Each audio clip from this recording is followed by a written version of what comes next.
First things first, guys. How are you? Very good. Okay, good to hear. So, what I want to start with is kind of the beginning. So, open to both of you, do you remember when you first fell in love with jazz music? Yeah, I remember. That was my father playing me Miles Davis. Okay. I think I was 13 years old, and he was asking, "Do you know this?" And I didn't know who he was, but that I fell in love then. What was it about Miles Davis that struck you? His sound. What can I say? Everything.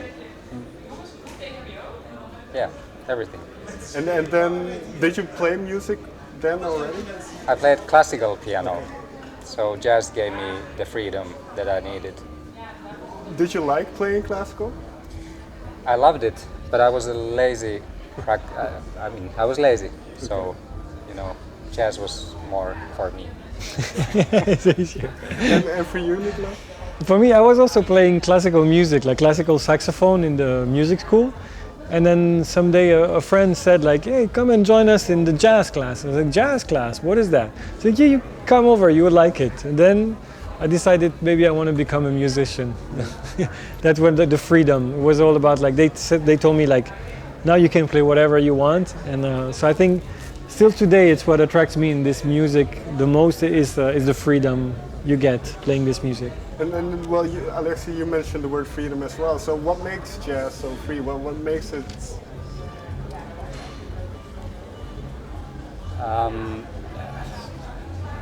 It's hard to. It's life. It's just like you can express your feelings as you wish or you want, and there's basically no right and wrong. And yeah. Yes, and there is no like. We are not trying to every night perform the perfect version of the song. There is no perfect version of the song. It can only happen in the now and here. And I think that makes it, for me, much more exciting than playing classical music, which is most of the time much better written, so very interesting music, where you're trying to do something very precise. Or pop music, where you also, as a musician, have to perform what people are expecting you to do. And in jazz, luckily people are expecting you to do something now and here, and this is very exciting.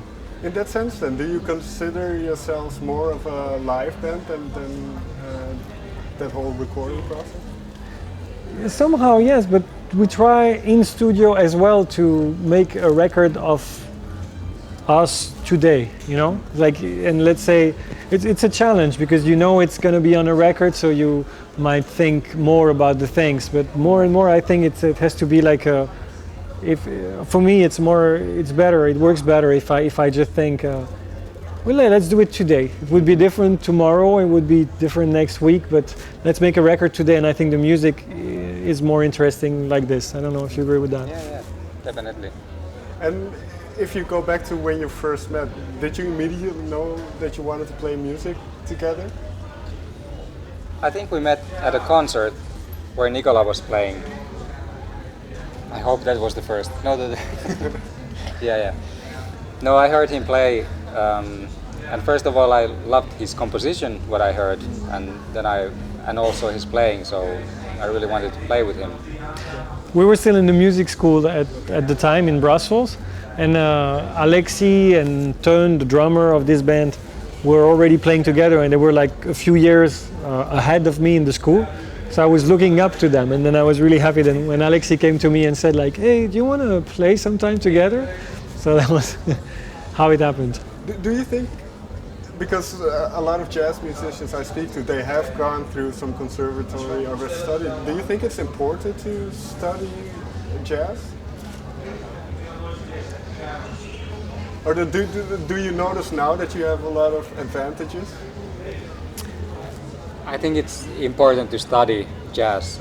I don't know, I mean, at a certain point, and then to leave it, and then, make your own. But I think jazz is studying all the time. I mean, studying all records, and it's constant. process? I think you can do it in the school or outside the school, and it doesn't really matter. For me, it was interesting to be in a school, and it allowed me to meet people like Alexi, for example, who is from Finland. I would have never met him if I was not in that school, and he would have played with another guy, and I would have played with another guy. So, yeah, so that is a very big part of studying in a music school, I think, is that you meet musicians, you hang out together, you do all this stuff together.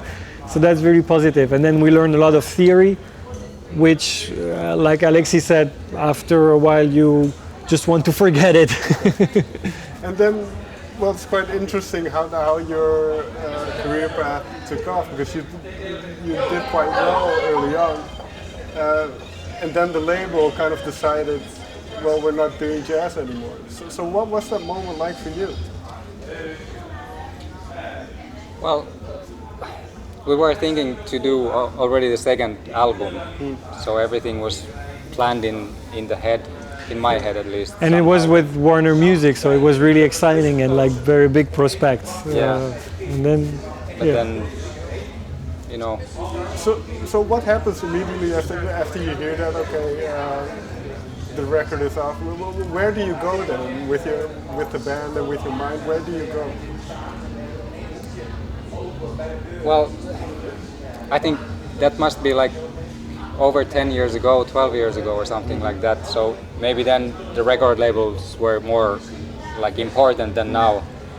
So then it was kind of like of course a big disappointment for us that, okay, but I mean, then we just go forward and we try other solutions. I think what happened is we went on playing for sure, but like we didn't play with that band so much because we couldn't keep up the organizing part of the job. And like Alexi said, he was too lazy to play classical music, and we were also too lazy to keep a band. Keep a band working is a lot of work. So if you don't have a label to help you, it's harder. And at that time, unhappily, we couldn't go on so much with the band because we didn't have that support anymore. But we went on as musicians, so other projects like as sign man and everything. And then we rejoined much later with the help of another label who is very supportive to us, Edition Records in the UK. And luckily now we are a bit more mature and we are trying to put a little bit more hand into that work, but it's not our stuff. It's like we want to be musicians before being businessmen. So. Sure. That was the problem when Warner dropped us or like dropped jazz at the time.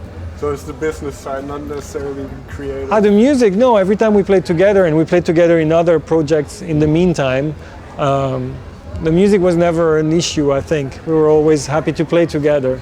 But just like organizing concerts is tough, and it's like we are asked to do that, and we didn't sign in for that. So you mentioned kind of the label helping you reform now a couple of years ago. So where were you at that point? Were you talking and were you playing together at that point? Yeah, we were. Yeah. Different things. So we were still very close because we were and we still are and will be close friends. But even like musically, we were still playing together in a few things. But just having this band together was difficult if you need someone to have the energy to prospect for concerts, which we don't like to do. Fair enough. Well, like you say, you feel close. Can you tell me one thing you've learned from Alexi musically over the years? the forehand and but the volleys you learn from me. No, we like to play tennis together. Okay. No, I love Alexi's vision of music, of composing and performing a song. Like the sense of form is really strong, and I think he opened my eyes a lot to that, and also to the freedom of jazz, how you can talk about many things and decide many things, and then it can happen very differently, and everything will be fine because we are together on this. And the other way around, are there some things you picked up from him? Well, basically, Nicolas said kind of the same what I think of him. I mean, also the freedom. I'm always talking about freedom, but just like going over forms and not sticking into really like this box, Sure. which I love. Just so yeah. In that sense, how does the creative process work for you then? Because well, your most recent album, I believe, is Flow. I've written down, because I saw a track listing with the people who kind of composed it or arranged it. So, do you work on tracks separately, or is it very together? I think we compose songs at home separately, and then we bring them to the rehearsal room or to the studio if we are late with everything. Sure. And then the song can be very like transformed. I remember, for example, I think I know what composition Alexi was referring to earlier, and we actually later, I was playing it with one band, then we recorded it together later, and it was really different. And Alexi did that to many songs of mine. I wrote a song and I had an idea, and then Alexi took it like all the way around, and it was very exciting for me to see another angle on my compositions. And I think that's what we do. Like, we have ideas, we bring the composition, and then the other guys just like tear it apart or something. I don't know. That's a bit how we work.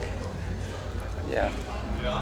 And well, you mentioned then you go on to the live shows, and every show is unique in that sense.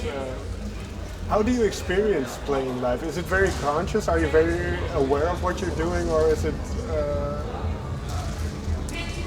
I guess it depends on the night. Sometimes it's easier to just let everything loose, but sometimes it's just the head is a little bit spinning, and so it's more difficult.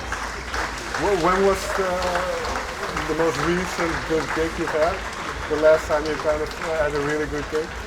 Can we say that today? Yeah, it was great. I loved it. So Yeah. what made today good then? Well, for me, it's like also, I think I joined Alexi on this. I like it when I can go in some kind of the zone where I don't think of everything anymore. I'm just like connecting and just forgetting everything else and just connecting with the band and let the ideas flow. And we had that chance tonight. I think the situation is not easy for that because everything goes real quick here. There are so many concerts. We have a very short amount of time to do the sound check before that. So sound check is when we set up everything and we try the sound and we try to be comfortable on stage. And if the four of us aren't really comfortable, then it's a bit harder to do that. So now the situation here obliges us to do it real quick. So for me, I think that made it a bit more difficult today. So it took me a little bit of time to get in that zone, and then luckily we got there, and then we had a great concert. Finally then, Flow it's only been released last year, but are you already writing new material? Yeah, I mean we're composing, and then we have a kind of nice tour coming up in next spring. Is it 25 concerts? Yeah, something like that, around Belgium, like mostly in Belgium, but also other places. So, yeah, it's going to be out, I hope, before the summer. That's the plan. Yeah, so we're going to be together a lot, playing new material in the beginning of 2017, and we go back to the studio for sure. That's the plan. Okay, thank you very much for your time. Thank you. Thank you. Thank you.